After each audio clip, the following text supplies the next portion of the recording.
안녕하십니까. 3월 9일 월요일 새로운 한 주가 시작되는 오전 11시를 가리키고 있습니다.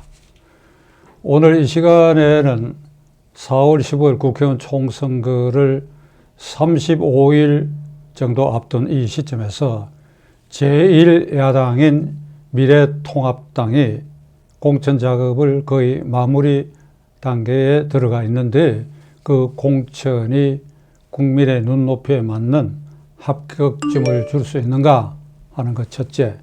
둘째로는 문재인 정권 3년차에 육박해서 코로나 사태가 터지고, 한마디로 문재인 대통령이 어찌할 바를 몰라 우왕좌왕하고 코로나 사태에 대해서도 효과적으로 대응하지 못하는 이런 대통령과 이런 여당을 상대로 제1야당이 4.15 총선거에서 압승할 수 있는 이 텃밭은 되어 있는데, 지난 2달 동안 미래통합당의 현 지도 체제에 있어서의 지도력은 흔적이 없어. 흔적이.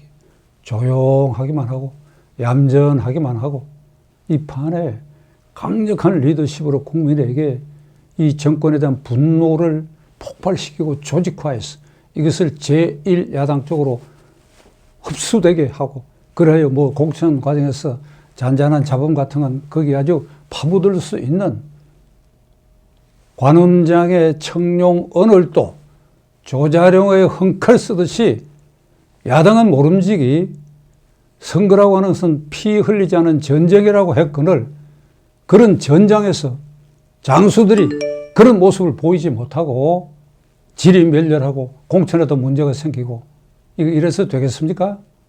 이게 이래서 되겠습니까? 우선 미래통합당은 기왕의 자유한국당의 이명박계, 안철수계, 그리고 일부 제야 세력이 합해가지고 중도통합혁신, 중도혁신통합정당을 만들겠다. 그래서 이름을 미래통합당 이러고, 이제 비례정당은 미래한국당 이렇게 붙인 것 같은데, 이 당명이 우선 잘못됐어요. 이 당명이 혼란을 일으키게끔 돼 있어요. 저도 이걸 외우기 힘들어요. 그러니까 뭐 자유한국당 그대로 두는 게 좋았는데 중도 통합 혁신한다고 하니까 이름을 바꾼 것 같은데, 빠른 시일 안에 미래통합당, 미래한국당, 이게 일신동체라고 하는 것을 국민에게 빨리 알리는 아주 홍보 전략을 강구하라. 이걸 제일 먼저 그대들에게 충고하고 싶습니다. 이번에 김형호 위원장이 주관하고 있는 이 공천은, 공천이라는 게 사전적 의미가 뭡니까? 공명정대하게 하라는 거 아닙니까? 공명정대하게. 그러려고 그러면 공천 기준이라는 게 있어야죠. 무슨 중도 혁신 통합을 한다 그러면 거기에 걸맞게 공천 기준이 나와 있어야죠. 1 어떻게 하겠다, 2 어떻게 하겠다. 예를 들면 탄핵 찬성파, 탄핵 반대파에 대해서는 요런한 기준으로, 아니 몽땅 다 잘라버리든지 요런한 기준으로 살릴 건 살리고 하겠다라든지, 제야 세력은 어떤 기준으로 하겠다라든지, 뭐 이명박계는 안철수계가 들어오더라도 지나치게 폴리페스라든지 기회주의자라든지 해바라기처럼 행동한 사람 안 되겠다라든지, 뭐 기준을 제시해야 되는데 이런 기준 자체가 없어요. 기준은 사실 하나입니다. 헌법에 의한 기준은, 헌법 8조가 정당의 조직, 목적, 활동, 공천은 상향식으로 투명하게 하도록 되어 있어요. 어차피 이 판에 상향식으로 여러분들이 못할 바라면 그래도 공개적인 기준은 밝혔어야 될 거 아닙니까? 안 밝혔잖아요, 김영호 위원장. 여당도 마찬가지고 뭐 야당도 그러니까 어느 세월에 우리 헌법 8조에 맞도록 상향식 공천, 미국처럼 가까이 일본 정도라도 지역구 국회의원은 그 현지 주민들과 당원들의 절대적 이사에서 결정되고, 중앙당이 바둑판에 검은 바둑, 흰 바둑 알을 두고 마음대로 여기 붙였다가 여기 빼고 여기 붙였다가 여기 빼고, 아니면 판에서 썰어내버리고 하는 이런 짓들을 하지 않는 공천이 언제쯤 되겠느냐. 저는 92년부터 30년 세월을 이걸 위해서 제 나름대로 싸우기도 하고 그러다가 피해도 있기도 하고 했는데, 이게 갈수록 심해졌고, 이번에는 아주 극명하게 헌법 8조 정신이라는 게 완전히 사라져 버렸어요. 뭐 여당도 그러니까 제1야당을 내가 크게 나무랄 수는 없지만 그래도 아까 말씀드린 것처럼 기준은 제시했어야 될 거 아니냐.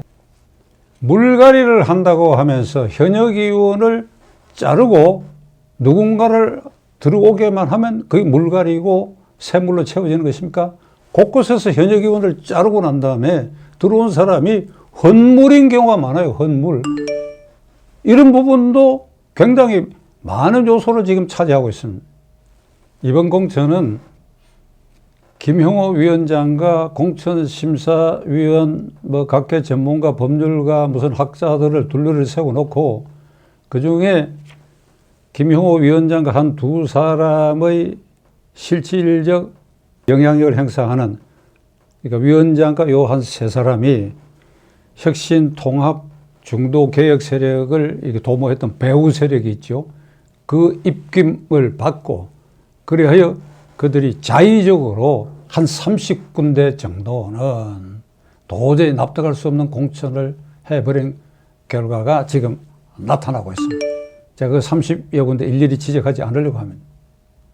어차피 이렇게 바둑판 알을 마음대로 돌려막고 없애버리듯이 한다고 했다면 가령 홍준표 전 대통령 후보 그리고 전 당 대표에 대해서 이렇게 홀대할 수 있습니까? 저는 한 달 전에 홍준표 대표에게 이 방송을 통해서 수도권으로 나와라. 그게 홍준표답다. 그렇게 제가 호소를 했는데 그가 계면적었던지 고향이 밀양, 창녕, 의량, 함원에서 경상도의 험지인 양산에 나가겠다. 왜 거기냐? 김두관이라는 민주당 후보가 거기에 나가기 때문에 그 대결하겠다. 김두관이라는 사람이 민주당 후보로 양산에 나가면 그 양산이 험지가 되어버리는 것입니다. 그래서 저는 수도권에 못 나올 것 같으면 그래, 고향을 떠나서 양산에 나가는 건 잘된 일이다. 이렇게 생각했습니다. 양산은 홍준표 후보로서는 추상적 연고가 있죠. 경남지사를 했기 때문에. 거기 붙어서 그것도 힘겨운 싸움이 될지 모릅니다. 그걸 지켜내는 것도 홍준표 대표가 이번에 이 총선에서 기여할 수 있는 한 방안인데 이것도 잘라내버렸어요. 자르는데 내가 보니 명분이 없어. 홍준표 대표가 국회의원으로서 대통령 후보로서 당대표로서 보인 그의 행동과 행적에 대해서 공과를 따진다면 저는 공이 더 많은 사람이라고 생각합니다. 헌법 8조 정신에도 위반되고 상향식 공천, 헌법에 위반되는 공천 행위를 하고 그 가운데서도 위원장과 몇몇 실세 배후 세력들이 한 30여 군데 갈라먹기 식으로 이렇게 난장판을 만든 이 공천, 저는 도저히 용납할 수 없습니다. 앞으로 수정 보완할 수 있으면 수정 보완할 수 있는 데까지 하시기를 간곡히 촉구드립니다. 이번 총선거에서 제1야당이 최소 과반수 확보에 실패하게 되면 이 나라는 걷잡을 수 없이 자유민주주의 질서가 파괴되고 붕괴되는 사태에 이를 위험이 눈앞에 우리가 바라다 보입니다. 그런 우려에서 제가 이 공천 과정에 대해서 그대들에게 말씀드린 것입니다. 둘째로는 지금 제1야당의 지도력이 실종된 상태예요.